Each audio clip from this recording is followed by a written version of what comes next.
you want to be a sales rock star, you're watching the right video. You've come to the right place. A sales rock star, one of the first things a sales rock star needs to do is this. They need to be able to overcome any objections at any point of the conversation. So today what we're going to do is we're going to talk about a common objection that some people will get in phone sales. Here is the objection. Here's the stall. I never requested any information from you. See, before understanding how to respond to this stall or objection, you must not view this as a means for you to prove to the individual that they may or may not have requested the information.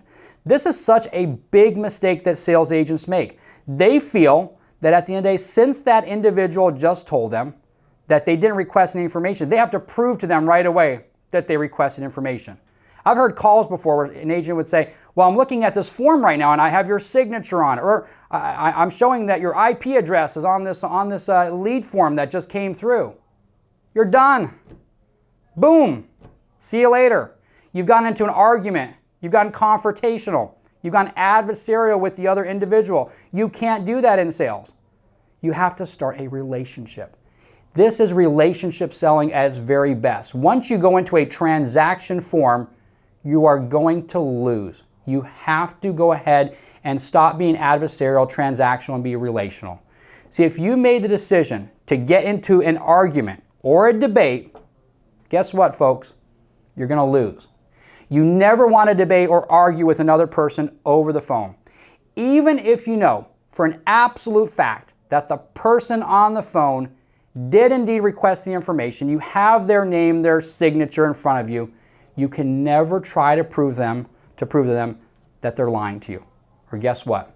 The conversation is now over.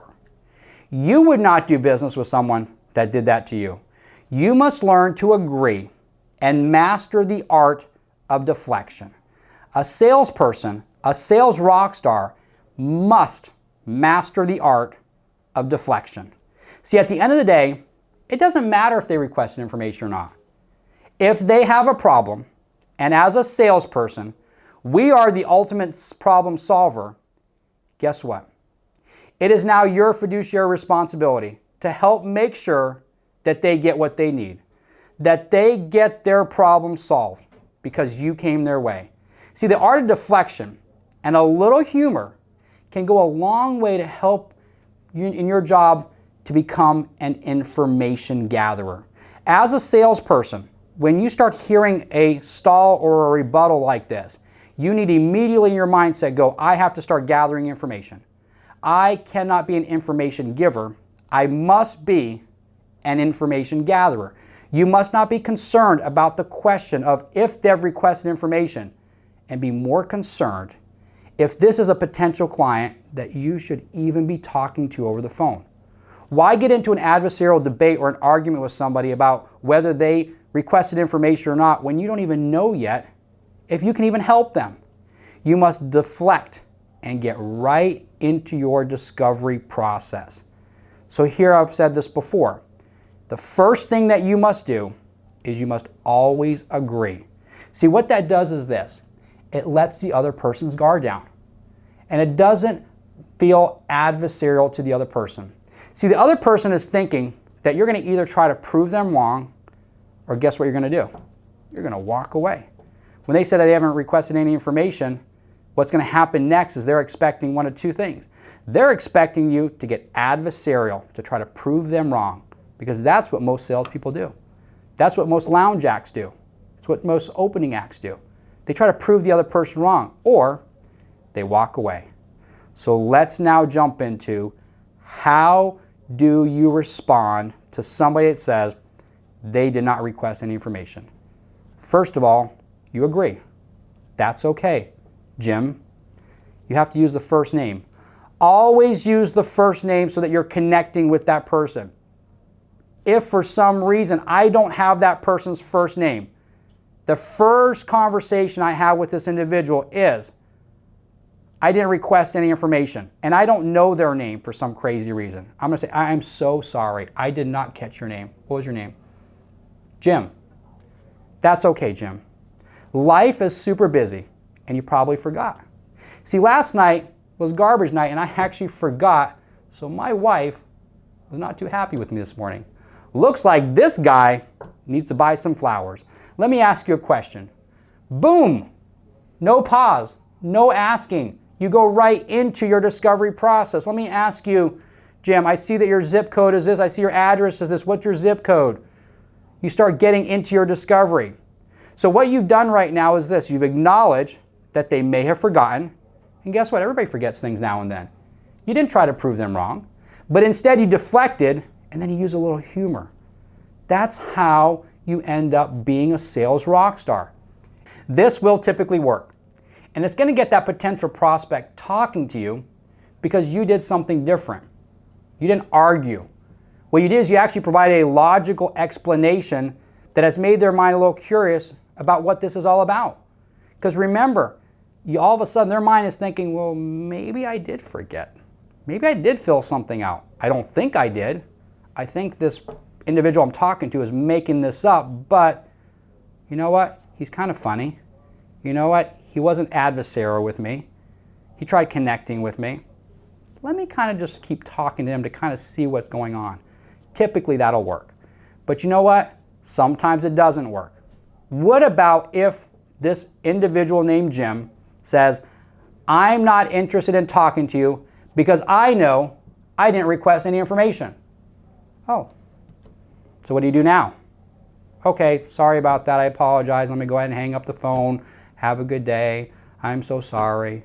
No, that's what a lounge act does. You're not a lounge act. At the end of the day, there's a reason why this person's on the phone with you. The universe has connected the two of you for a reason, and you need to find out what that reason is.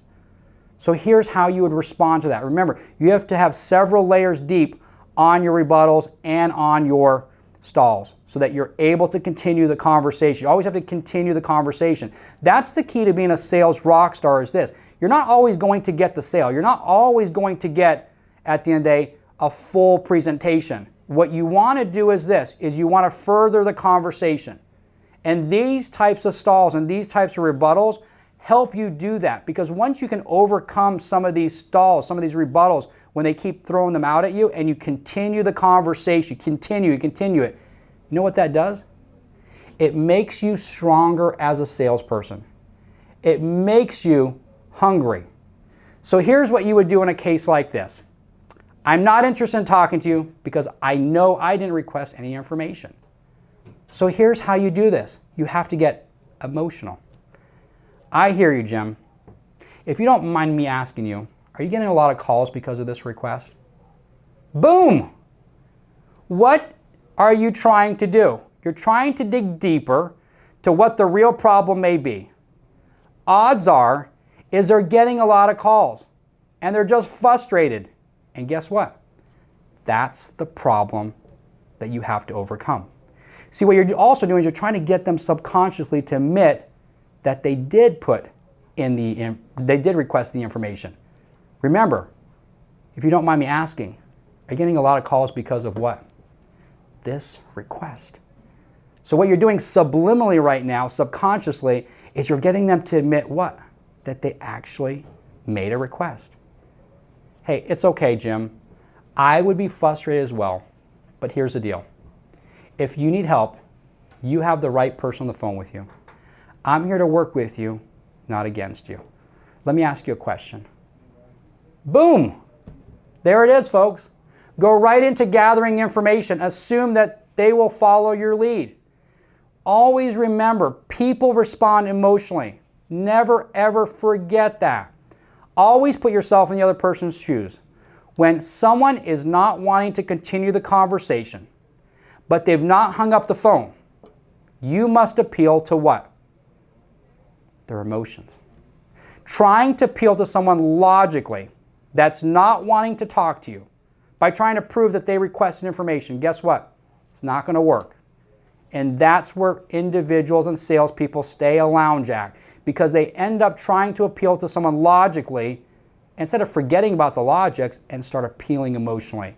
See, the individual you're talking to must see themselves in what? They must see themselves in you. Learn to pull the heartstrings by being vulnerable and not concerned about what the other person may think. You want them at the end of the day to feel bad about not wanting to continue the conversation with you. You want them to feel this. You want them to feel like they're missing out by ending this phone call with you. You want them to be curious. You want them at the end of the day to start to like you and start to feel you. And then, hopefully when this is all done, they start to love you. Go out there and be a sales rock star.